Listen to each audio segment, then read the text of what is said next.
ఇజ్రాయేలీయులను ఏలుటకు స్వసంతతివాడు ఒకడు నీకుండకపోడని నేను నీ తండ్రైన దావీదుతో చేసియున్న నిబంధనను బట్టి నేను నీ రాజ్య సింహాసనమును స్థిరపరచుదును. 2 దినవృత్తాంతములు 7వ అధ్యాయము 18వ వచనం. Praise Jesus. ఈరోజు డిసెంబర్ అనగా క్రిస్మస్ మాసం 17th ట్యూస్డే. Good morning. పరలోకనేశ్వర సంఘ బిడ్డలకు, ఆత్మీయులకు, దైవజనులకు, ఇతర రాష్ట్రాలు, ఇతర దేశాలు మన ప్రియులందరికీ కృపాక్షేమములు సమృద్ధిగా కలుగునగాక. Advance happy Christmas and merry Christmas. అంబరాలంటే సంబరాలు. ప్రపంచమంతా వేడుకలు జరుగుతున్నాయి. క్రీస్తు జన్మదినోత్సవ ఆశీర్వాదాలు ప్రతి ఒక్కరిపై మెండుగా ఉండునుగాక. ఆమేన్. ఇక్కడ ప్రభు సొలొమోనుతో, దావీదుతో సెలవిచ్చిన మాటలు సొలొమోను తన ప్రార్థనలో జ్ఞాపకం చేసుకుంటున్నాడు. అయ్యా, ఇజ్రాయేల్ని ఏలటానికి నీ స్వసంతతి వాడు ఒకడు నీకుండపోడని నా తండ్రితో నువ్వు మాటిచ్చావు కదా ప్రభా. నీ నిబంధనను, నీ రాజ్య సింహాసనం స్థిరపరుస్తానని చెప్పావు కదా ప్రభా.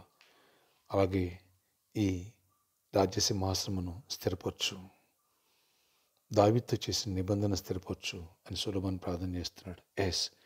నీ స్వసంతటి వాడు సింహాసనం ఒకడు ఉంటాడని దావీదు ప్రమాణం చేసిన రీతిగానే, ఆ రీతిగానే దావీదు తర్వాత సొలొమోను తర్వాత సొలొమోను కుమారుడు, అతని కుమారుడు అలా కొన్ని తరాలు ఆ సింహాసనం దేవుడు దావీదుకి ఇచ్చిన వాగ్దానం ప్రకారంగా స్థిరపరిచారు. అంతేకాదు, అదే సింహాసనం మీద దావీదు సంతతిలో నుంచే లోకరక్షకుడు యేసుప్రభువు వారు జన్మించారు.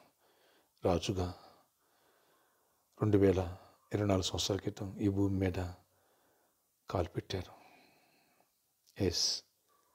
ఆయన అన్వేషిస్తున్నటువంటి మానవుడిని వెతుక్కుంటూ ఆయన వచ్చాడు. అదే నిజమైన క్రిస్మస్. ఆ సింహాసనం స్థిరపరచడానికి, ఈ రాజ్యాన్ని ఏలటానికి ఆయన రాజులకు రాజులుగా 2వ రాకడలో రాబోతున్నారు. ఆయన మొదటి రాకడలో ఈ భూమి మీదకి ఎత్తించిన ఆ శుభ సందర్భాన్ని బేస్ చేసుకుని ప్రపంచం అంతా అంబరాలంటే సంబరాలు, క్రిస్మస్ వేడుకలు జరుపుకుంటున్నాయి.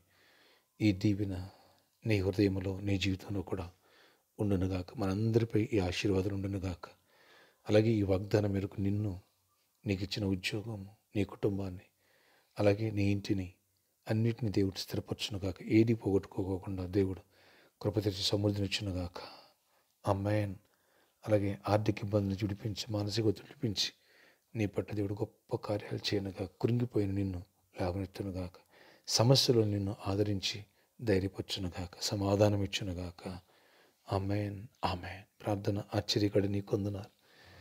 ఈ నిబంధనను స్థిరపరిచావు అయ్యా. దావీదుతో మాట ఇచ్చావు, సొలొమోను సింహాసనం స్థిరపరిచావు. ఆ తర్వాత నాయన తరతరాలకు సింహాసనం స్థిరపరిచావు. అదే సింహాసనం కూర్చుండడానికి మొదటి రాకడలో మీరు ఈ భూమి మీద కాలెట్టారు. 2వ రాకడలో రాజులకు రాజుగా వచ్చి దావీదు సింహాసనం కూర్చొని ప్రపంచాన్ని ఏలబోతున్నావు. రాజా, మీరు ఇచ్చిన వాగ్దానం స్థిరపరచావు. అలాగే మమ్మల్ని కూడా స్థిరపరచండి. ఈ పరిచయం స్థిరపరచండి. పరిచయంలో బిడ్డలందరినీ స్థిరపరచండి. మంచి జాబ్స్ ఇవ్వండి, మంచి హైక్స్ ఇవ్వండి, దీవెనలు ఇవ్వండి, సమాధానంతో నింపండి అయ్యా. ఇచ్చిన దాన్ని స్థిరపరచండి, ఇచ్చిన గృహాలు స్థిరపరచండి, ఇచ్చిన నాయనా జాబులు స్థిరపరచి, ఇచ్చిన బిజినెస్లు స్థిరపరచండి, దీవించండి. ప్రతి ఒక్కరిని ఆత్మీయతలు స్థిరపరచండి, గొప్ప కార్యాలు చేయండి. ఆయన ఈ సర్కస్ గ్రౌండ్ కూడా స్థిరపరచండి. యాజమాన్యానికి, మేనేజ్మెంట్కి మంచి మనసు ఇవ్వండి అయ్యా. కృప తీరువండి. ఆ ఫంక్షన్ హాల్లో కూడా మంచి మనసు ఇచ్చి ఆయన మరి మార్చి 2nd వీక్ అక్కడ వెళ్ళటానికి కూడా కృప చూపించి కార్యాలు చేయండి. ఎలాంటి ఆటంకాలు లేకుండా వచ్చి దానికి ఎంతో బిగ్ అమౌంట్ కట్టాలి. దీని విషయంలో కృప తీరువండి. ఎంతో మనీ షార్టేజ్ ఉంది. డోర్స్ ఓపెన్ చేయండి. ప్రతి ఒక్కరు అవసరాలు తీర్చండి. రెక్కలను కాయండి. ఏ ఇతర శక్తులు వాటి ప్రభువులు ఎక్కడ నిలబడి చేయనివద్దు. సిద్ధాపురం ల్యాండ్ సమస్యలు కూడా సాల్వ్ చేసి ఆయన అక్కడ రిజిస్ట్రేషన్ అవ్వాలా. అద్భుతం కృప తెరిచి కార్యాలు చేయండి. మా పక్షం మీరుండండి, పరిచయ పక్షం మీరుండండి. యవనస్తులు, చిన్నారులు, పెద్దలందరూ దర్శించండి. వ్యాధిగ్రస్తులను ముట్టి స్వస్థపరచండి. ఈ పండుగ దినాలు మంచి ఆరోగ్యం రండి. యేసునామమున స్వస్థత నీకు కలుగునుగాక. ఈరోజు బర్త్డే, వెడ్డింగ్, యానివర్సరీ బిడ్డలను దీవించి దీర్ఘాయుష్ కృప సమాధానం ఇవ్వండి. గర్భాలు ఇవ్వండి. గర్భిణీ స్త్రీల క్షేమాన్ని, సుఖప్రసవాలు ఇవ్వండి. ప్రతి ఒక్కరికి నెమ్మదిని, సమాధానం ఇచ్చి గొప్ప జయముని చిరుదంతులకు నీ ఆశీర్వాదం తోడగించి క్రీస్తు జన్మదినోత్సవ సందర్భంగా నైనా నీ ఆశీర్వాదాలు మా అందరిపై కుమరించి ప్రతి వారం అవసరాలు తీర్చండి. ఎవరైతే క్యాలెండర్ కోసం స్పెషల్ కాపరింగ్ ఇస్తారో వాళ్ళు కూడా బ్లెస్ చేయండి. ఫైనాన్షియల్ మిరాకిల్ జరగాలి యేసు నామములో. Amen, amen. May God bless you all. Have a nice day.